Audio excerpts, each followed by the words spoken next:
Those wounds were inflicted as the result of a dog attack. What's different about this photo, sir? That taillight is completely smashed out.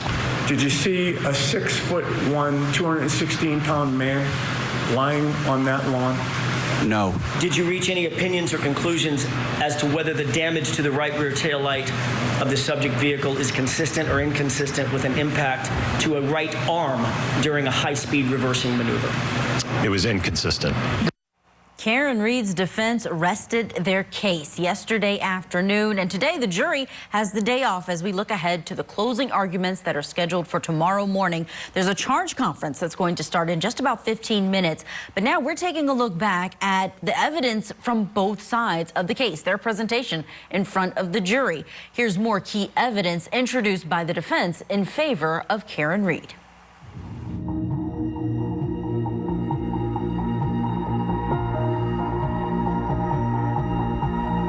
Karen Reed is not guilty of hitting John O'Keefe with her SUV.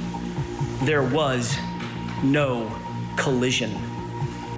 We performed a drop test with a hybrid 3, so that's an instrumented anthropomorphic test device.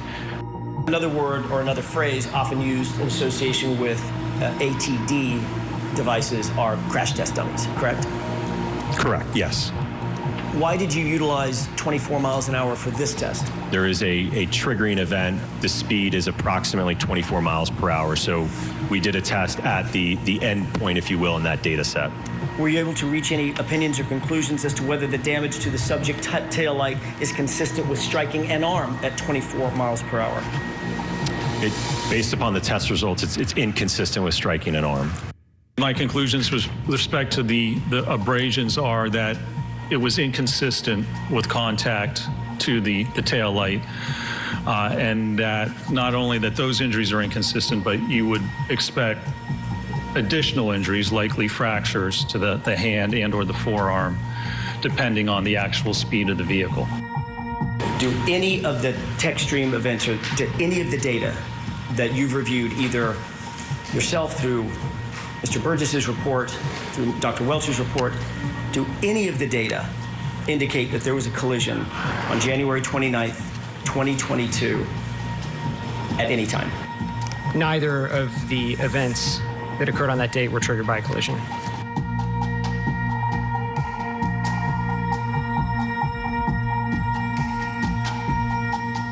I received a call from the troopers assigned to the Norfolk District County DA's office in regards to a vehicle that was at a residence in the town of Dayton. At the time that Michael Proctor called you, did he say anything about what his intentions were once he arrived at the location? Yes, his intention was to retrieve a vehicle that he said was involved in a homicide. Sergeant Barrows, is this the condition of the right rear taillight when you showed up at the Reed household at around 3:15 in the afternoon on January 29th, 2022? Absolutely not. So this area was intact. This is what I saw was missing. Did you tell those law enforcement agents on August 9th, 2023 that you saw Brian Higgins and Chief Berkowitz go into the Sally Port together and alone with the SUV for a wildly long time? That was my recollection at the time. Do you want to be here today, ma'am? I am put on the stand in a murder trial. I don't know why I'm here. I have no connection to this case. You mentioned that somebody had suggested you be charged with perjury? Yes. Who did that? One of the male members of the defense team. They were looking for me to say that I saw Higgins and Berkowitz in the garage with the car. Did you share with them that that wasn't an accurate memory? Yes. How did they respond? They became very aggressive, raised their voices, and the one word that I can very definitely remember is they said that they would charge me with perjury.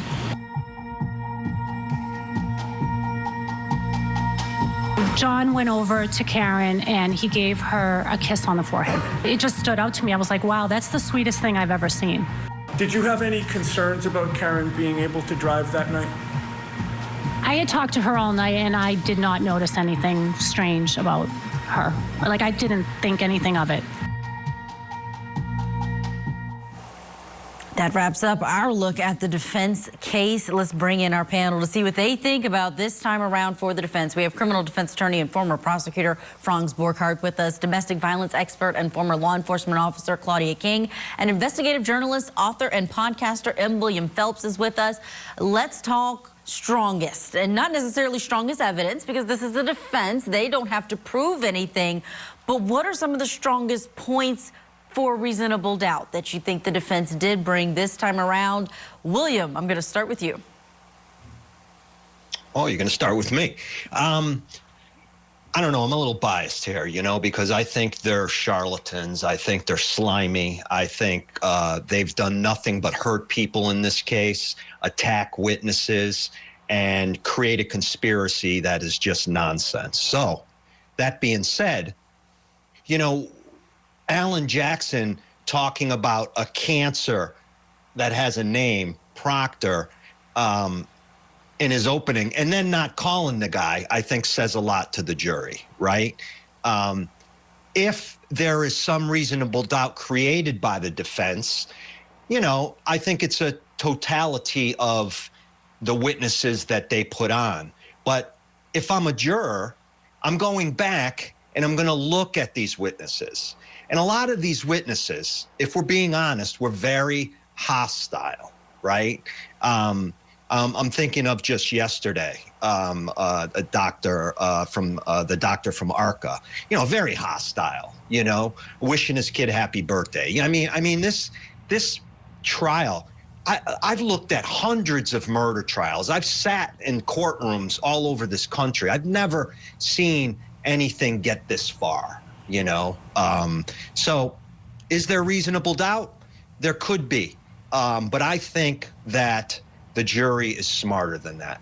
I will agree with you that this case is a unique one, that it is unlike really any trial that we have covered here on Court TV. Franz, reasonable doubt. What's the strongest point that the defense has this time around? So I'm going to play defense attorney here. I think in part, the strongest reasonable doubt is I don't think the Commonwealth has necessarily proved murder. And that's a problem. I don't know that they proved that she had specific intent to kill anyone. So I start there. Number two is I think the strongest piece of evidence for the defense is because of Trooper Proctor, it chisels away at the reliability of any of the Commonwealth's evidence. And when you start chiseling away at the reliability, we're not talking about planning evidence. We're talking about, for example, are the shards of glass on John O'Keefe reliably there because she hit him with a vehicle or because they weren't properly handled? These are issues for the Commonwealth. They can't get around it. And by not calling Michael Proctor, he becomes the unseen monster that is a boogeyman. So I think I agree it's a totality of circumstances defense issue. Now, that being said, nobody's going to like that I say this from the Karen Reed Guild. Here's the thing. For Karen Reed, if she gets convicted of a lesser charge, like a lower charge, in the defense world, that's actually a win when she's facing murder. So I do think that there is alternatively to a not guilty argument. I think that there's a strong argument for, ladies and gentlemen of the jury, even if you think she did hit him, she didn't mean to. And if she didn't mean to, she didn't want to, then it's something less than the top. So I think that is a sub-argument for the defense. I don't know that they're going to make that argument, but I think that there is a possibility of compromise in the jury room during deliberations. Yeah, we're talking a world of difference in sentences between second-degree murder and manslaughter in this case, though it does have the enhancement of drinking and driving. Claudia King, look at it from the defense side. What do you think is going to be something that jurors may use to say, I'm not sure about the prosecution's case? I think there's a couple things. The first one I would point to would be the manner of death. The fact that the medical examiner could not conclusively say, yes, he was hit by a car, this was an accident, or this was a homicide. So I think the jury may say, well, if she can't even say that, how are we able to say that? And then I also think Dr. Rentschler did a good job and also presenting the x-rays. So to me, it is hard to say, wow, if he got hit by the car and did all that spinning around that we saw the test dummy do, how are there no fractures, breaks in that arm? So I think those are some of the best pieces that the jury could look at potentially for a not guilty or, as Franz said, a lesser conviction. Sure. We are all going to be standing by. I think those are all great points. I thought that Sergeant Barrows' testimony, that the taillight looked different when it doesn't seem like he'd have a reason to lie, probably every reason to say something different and more consistent with the Commonwealth, but for him to come in as a defense witness and suggest that something may have been changed after that vehicle was seized, I think that speaks volumes, and that could be a major problem for the Commonwealth.